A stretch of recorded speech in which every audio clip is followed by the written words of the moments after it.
இந்த ஒரு உலகத்துல நம்ம வீட்டுல இருந்தாகட்டும் அண்ட் வீட்டை விட்டு வெளியே போறப்பயாகட்டும், எங்கேயோ ஒரு பக்கம் மூலையில இருக்கிற எல்லா பீப்புள்ஸுக்குமே பாத்தீங்கன்னா இந்த ஒரு சொயின் அப்படின்னு சொல்லிட்டு இந்த ஒரு சவுண்டை கேட்டா டக்குன்னு எல்லாருமே பாத்தீங்கன்னா மேலதான் பார்ப்போம். ஏன் அப்படின்னா அந்த ஒரு பிளைட் அங்க சொயின்னு போகும்னு சொல்லிட்டு இன்றளவுமே எல்லாத்துக்குமே ஒரு மைண்ட்ல செட் ஆனக்கூடிய ஒரு விஷயம் அப்படிதான் சொல்லணும்.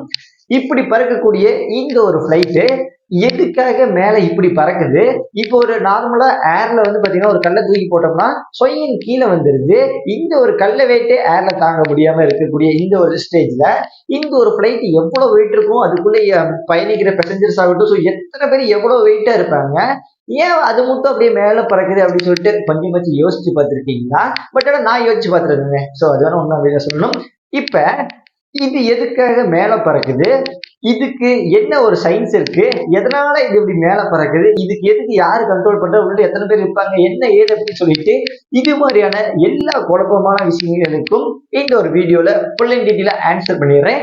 சரி வாங்க வீடியோக்குள்ள போக ஆரம்பிச்சலாம். நான் உங்க informer Dinesh ID squad.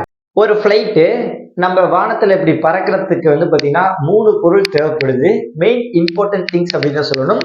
First பாத்தீங்கன்னா இன்ஜின், அதாவது ஒரு இப்ப பாத்தீங்கன்னா ஒரு மோட்டார் வண்டி ஆகட்டும், ஸோ எதா இருந்தாலுமே இன்ஜின் அப்படின்னு சொல்லிட்டு காமன் ஒரு மெயினான விஷயம் இல்லையா? ஸோ அது நம்ம ஹெலிகாப்டருக்கும் தேவைப்படும் அப்படின்னு கூட வச்சுக்கலாம். சரி, எனிவே ரெண்டாவது பாத்தீங்கன்னா விங்ஸ், அதோட ரெக்கைகள், அதோட தடிமனம் பின்னாடி சொல்றேன். ஸோ இதோட ரெக்கைகள் ரெண்டாவது தேவைப்படுது. மூணாவது பாத்தீங்கன்னா டைல்ஸ். டைல்ஸ் பாத்தீங்கன்னா இப்போ இது ஒரு ஏரோப்ளைனுக்கு அப்படி பின்னாடி பாத்தீங்கன்னா 3 இருக்கும். அதாவது இப்படி ஒரு ஷேப்ல இருக்கும், நடுவுல இந்த ஒரு ஷேப் இருக்கு இல்லையா? சோ இப்படி இருக்கும் பாத்தீங்கன்னா, இப்படி பார்க்கறதுக்கு இப்படி இருக்கும். இந்த ஒரு பேர் பாத்தீங்கன்னா டைல்ஸ் அப்படின்னு சொல்ல போறாங்க. சரி சரி, ஃபர்ஸ்ட் விங்ஸ் அண்ட் டைல்ஸ் பத்தி பார்க்க ஆரம்பிச்சிடலாம்.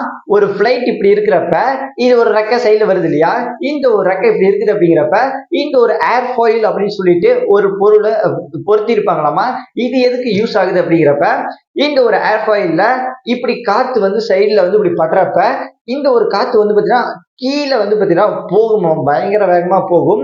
அண்ட் இப்படி இந்த ஒரு காத்து கீழே போறதுனால அதாவது லோ பிரஷர் அப்படின்னு சொல்லிட்டு இந்த ஒரு பிரஷர் உருவாகுது. அண்ட் இந்த ஒரு காத்து பாத்தீங்கன்னா மேல வரப்ப ஹை பிரஷர் அப்படின்னு சொல்லிட்டு இந்த ஒரு வார்த்தை உருவாகுது அப்படிங்கிற மாதிரி சொல்லப்படுது. சரி, எனிவே சோ இப்படி இந்த ஒரு இது உருவாகிறதுனால பிளைட் கீழ இருந்து மேல பறக்க பாத்தீங்கன்னா உதவுது அப்படின்னு சொல்லணும். இந்த ஒரு பேர் பாத்தீங்கன்னா லிப்ட் அப்படின்னு சொல்லுவாங்க. ஏன்னா கீழ இருந்து மேல ஒரு பிளைட் போகுது அப்படிங்கிறப்ப அது பேர் பாத்தீங்கன்னா லிப்ட் அப்படின்னு பாத்தீங்கன்னா சொல்லப்படுது. சரி, எனிவே இதுக்கு இன்னொன்னு கூட சொல்லலாம். அதாவது நியூட்டன்ஸ் தேல் அப்படின்னு கூட சொல்லப்படுது. ஒரு பொருள் மேல காத்து நல்லா பயங்கர வேகத்தோட படுறதப்ப அதுக்கு எதிராக இன்னொரு புவி ஈர்ப்பு விசை உருவாகுது இல்லையா? சோ அது கூட சொல்லலாம். சரி, எனிவே ஆட்டோமேட்டிக்கா கீழே இருந்து மேல பறக்கும் அந்த ஒரு தன்மை உடையது இந்த ஒரு இசை லிப்ட் ஃபோர்ஸ் அப்படிங்கிற மாதிரி பாத்தீங்கன்னா சொல்லப்படுது. சரி, ஓகே. ஸோ அவ்வளவுதான். கீழே இருந்து பாத்தீங்கன்னா இங்க ஒரு பிளைட்டு இங்க ஒரு நியூட்ரன் ஸ்கேல் அப்படி பாத்தீங்கன்னா ஓரளவுக்கு மேலே ஆயிடும். மேல போற வரையும் தான் மேல போனுச்சு அப்படின்னா கிராவிட்டி ஃபோர்ஸோட பாத்தீங்கன்னா கனெக்ட் ஆயிடும். அண்ட் இன்ஜின் ஸ்பீடை பாத்தீங்கன்னா கம்மி பண்றப்ப இது ஒரு சமமான ஸ்பீட்லயே போகும் அப்படிங்கிற மாதிரி சொல்லப்படுது. இந்த ஒரு புவி ஈர்ப்பு சக்தி தான் பாத்தீங்கன்னா ஒரு பிளைட்டை மேல பறக்க வைக்குது அப்படிங்கிற மாதிரி பாத்தீங்கன்னா சொல்லப்படுது. இந்த ஒரு புவி ஈர்ப்பு சக்தி கிராவிட்டி அந்த ஒரு பிளேஸுக்கு போறப்ப பாத்தீங்கன்னா பயங்கரமான ஒரு ஸ்ட்ரென்த் ஆயிடுமா அப்படிங்கிற மாதிரி பாத்தீங்கன்னா சொல்றாங்க. சரி, எனிவே நவ் இன்ஜினை பத்தி பார்க்க ஆரம்பிச்சிடலாம். சோ 3 இம்பார்ட்டன்ட் விஷயம் அப்படிங்கிற மாதிரி தான் சொல்லப்படுது. ஃபர்ஸ்ட் பாத்தீங்கன்னா கம்ப்ரஸர் சேம்பர். இது பாத்தீங்கன்னா எதிர்பொருள் எரிக்க பயன்படுகிறது. எப்படி சொல்றது அப்படின்னா, ஒரு இன்ஜின்ல ஒரு சுத்துற மாதிரி சில இதுல இருக்கும் பாரு. இப்ப பாத்தீங்கன்னா மோட்டர் வச்சுக்கலாம். இந்த ஆத்துக்குள்ள தண்ணிக்குள்ள வச்சிருப்பாங்க இல்லையா ஒரு மோட்டர், அதாவது தண்ணியை வெளியே எடுத்துக்க அந்த இடத்துல பாத்தீங்கன்னா சும்மா சர்ன்னு சுத்துறோம் ஒரு மிஷினுக்குள்ள. சோ அது மாதிரி சுத்தக்கூடிய இந்த ஒரு கம்ப்ரஸர் சேம்பர் பாத்தீங்கன்னா எதிர்க்கக்கூடிய ஒரு பொருள். அதாவது இந்த ஒரு காத்து இப்படி சல்லுன்னு வரப்ப சல்லுன்னு பாத்தீங்கன்னா உள்ள இழுத்து அந்த ஒரு காத்தை ஹீட் பண்ணும் இல்லையா? சோ அதுக்கு யூஸ் ஆகுது அப்படிங்கிற மாதிரி சொல்லப்படுது. சரி, எனிவே ரெண்டாவது பாத்தீங்கன்னா கம்ப்ரஸர். இந்த ஒரு கம்ப்ரஸர் பாத்தீங்கன்னா லைக் எ ஃபேன். இந்த ஒரு பாத்தீங்கன்னா எப்படி சொல்றது, அந்த ஒரு மோட்டர்லயே இங்க ஒரு ஓட்டையை விட்டுருப்பாங்க. பட் ஆனா அதுலயும் பிளைட் இருக்கிற மாதிரி வச்சுக்கலாம். இது மாதிரி சொல்றேன். சரி, இந்த ஒரு பிளைட்ல நிறைய அப்படியே முள்ளுமுள்ளா நிறைய இருக்குமாமா. இது எதுக்கு யூஸ் ஆகுது அப்படின்னா flight to high the fan. அதாவது ஒரு ஃபேன் மாதிரி இருக்கக்கூடிய நல்லா பயங்கரமா சுத்துறப்ப அந்த ஒரு ஏரை பாத்தீங்கன்னா இன்னும் நல்லா உள்ள வாங்கும். அதுக்கோசரம் பாத்தீங்கன்னா இந்த ஒரு பிளைட் அப்படின்னு சொல்லிட்டு இந்த ஒரு கம்ப்ரஸர் சேம்பரை யூஸ் பண்றாங்க அப்படிங்கிற மாதிரி பாத்தீங்கன்னா சொல்றாங்க. சரி, மூணாவது பாத்தீங்கன்னா டியூப்லைன் பிளைட். டியூப்லைன் பிளைட் அப்படின்னா இப்ப அந்த ஒரு இன்ஜின் ஆகட்டும் அண்ட் உள்ள வர காத்தாகட்டும் அந்த ஒரு பைப் மாதிரி வந்து உள்ள இழுக்கும் இல்லையா? சோ அது மாதிரி தான் வந்து பாத்தீங்கன்னா சொல்லப்படுது. அதாவது கம்ப்ரஸர் மூலியமா உள்ள வருது, கம்ப்ரஸர் சேம்பர் மூலியமா ஹீட்டா வருது அப்படின்னு சொல்லும். டியூப் லைன்ல வரப்ப one chamber is small plate, அதாவது அந்த ஒரு ஹீட் ஆகட்டும் அந்த ஒரு காட்டாகட்டும் இந்த உள்ள ஒரு ஃபங்க்ஷன் அப்படின்னு ஒரு சவுண்ட்ல போடும் இல்லையா? சோ இந்த ஒரு ஃபங்க்ஷனுக்கு வந்து பாத்தீங்கன்னா இந்த ஒரு பிளேட்ல பரப்ப அதிக காத்து வந்து பாத்தீங்கன்னா நல்ல வேகத்தை தரும், அதாவது புஷ் அப்படின்னு சொல்லிட்டு இந்த ஒரு வேகத்தை தரும். அதுக்கோசம் தான் வந்து பாத்தீங்கன்னா இந்த டியூப் லைன் பிளேட் அப்படின்னு சொல்லிட்டு இதை யூஸ் பண்றாங்க அப்படிங்கிற மாதிரி பாத்தீங்கன்னா இன்றளவுமே சொல்லப்படுது. சரி, எனிவே சரி, இந்த ஒரு ஏரோப்ளைன்ல இந்த ஒரு விங்ஸ் இருக்கு இல்லையா? இந்த ஒரு விங்ஸ்ல வந்து பாத்தீங்கன்னா அந்த ஏர் ஃபாயில் அப்படின்னு சொல்லிட்டு இருக்கு அப்படின்னு சொல்லியிருந்தோம் இல்லையா? இந்த ஒரு ஏர் ஃபாயில் வந்து பாத்தீங்கன்னா இன்னொரு இதுக்கு யூஸ் பண்றாங்க, ஃபாயில் அப்படின்னு சொல்லிட்டு சொல்றாங்க. இப்ப எதுக்கு அப்படின்னா இப்ப ஒரு குச்சி இருக்கு, இந்த ஒரு குச்சி மெலிசான ஒரு குச்சி நல்லா பயங்கரமா காத்து பறப்ப இந்த ஒரு குச்சி பாத்தீங்கன்னா திடீர்னு சொயின்னு போயிட்டு வரும் இல்லையா? அந்த அளவுக்கு ஒரு பவரா ஃபோர்ஸ் காத்து அடிக்கிறப்ப இந்த ஒரு ஆடும் இல்லையா? அது மாதிரி ஆடக்கூடாது அப்படிங்கிறதுக்கோசரம் வந்து பாத்தீங்கன்னா இந்த ஒரு பிளைட்ல இந்த ஒரு ஃபாயில் அப்படின்னு சொல்லிட்டு யூஸ் பண்ணிருப்பாங்களாமா. ஏன் அப்படின்னா திடீர்னு வந்து பாத்தீங்கன்னா இவ்வளவு ஃபோர்ஸ்ல பிளைட் போறப்ப இந்த ஒரு ரெக்கை ஆடிச்சு அப்படின்னா திடீர்னு கீழே விழுந்துரும். சோ அந்த ஒரு பிரச்சனை வரக்கூடாது அப்படின்னு சொல்லிட்டு இந்த ஒரு பீன்ஸ்ல இந்த ஒரு ரெக்கையில வந்து பாத்தீங்கன்னா ஏகப்பட்ட ஃபாயில் யூஸ் பண்ணிருப்பாங்க அப்படிங்கிற மாதிரி பாத்தீங்கன்னா சொல்லப்படுது.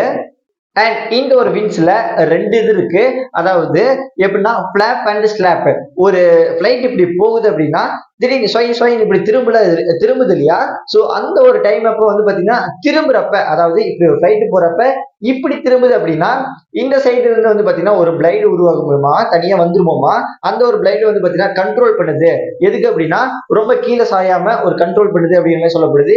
இங்க உருவாச்சு அப்படின்னா அதே போல பேக் சைடு வந்து பாத்தீங்கன்னா அந்த ஒரு பிளைடு வந்து பாத்தீங்கன்னா தானா வெளியே வந்துருமோமா. சோ இதைத்தான் வந்து பாத்தீங்கன்னா பிளாப் அண்ட் ஸ்லாப். இப்படி திரும்புறப்பயும் சரி, இப்படி திரும்புறப்பயும் சரி, இப்படி ஒரு படியே போறப்ப இந்த ஒரு கண்ட்ரோல் பண்றதுக்கு இது இருக்கு அப்படிங்கிற மாதிரி சொல்லப்படுது. சரி, எல்லா ப்ராசஸும் நடந்து முடிஞ்சிருச்சு. இப்ப இந்த ஒரு பிளைட் கீழ இருந்து வேகமா மேல போகுது இல்லையா? மேல போன உடனே அதே வேகத்துல அந்த ஒரு பிளைட்டை வந்து பாத்தீங்கன்னா கொண்டு போக மாட்டாங்களாமா. ஆஃப்டர் அந்த ஒரு கிராவிட்டி அடையிற வரையும் தான் இந்த ஒரு வேகம் அந்த அளவுமே இருக்கும் அப்படின்னு சொல்லப்படுது. அண்ட் அந்த ஒரு கிராவிட்டி அடைஞ்சதுக்கு அப்புறம் இப்படி ஃபுல் ஸ்பீட்ல போறது வந்து பாத்தீங்கன்னா இந்த ஒரு இன்ஜின் மூலியமா தானே ஹீட் உள்ள வாங்கி காட்டு வாங்கி ஃபோர்ஸா தள்ளுது. இதுக்காக வந்து பாத்தீங்கன்னா இந்த ஒரு இன்ஜின் ஸ்பீட ரொம்ப ரொம்ப கம்மி பண்ணிடுவாங்களாமா.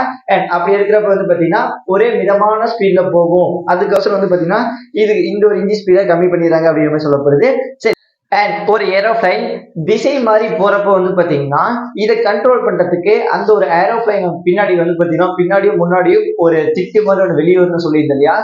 அதே போல வந்து பாத்தீங்கன்னா ரெண்டு சைடு இன்னும் பயங்கரமா இன்னொரு பெருசா வெளியே வரும் அப்படிங்கிற மாதிரி சொல்றாங்க. எதுக்கு அப்படின்னா இப்ப இப்படி போறப்ப திடீர்னு சொல்லி இப்படி கமுதிச்சு அப்படிங்கிறப்ப ரொம்ப ஒரு ஆபத்தான நிலையை அடைஞ்சிடும் இல்லையா?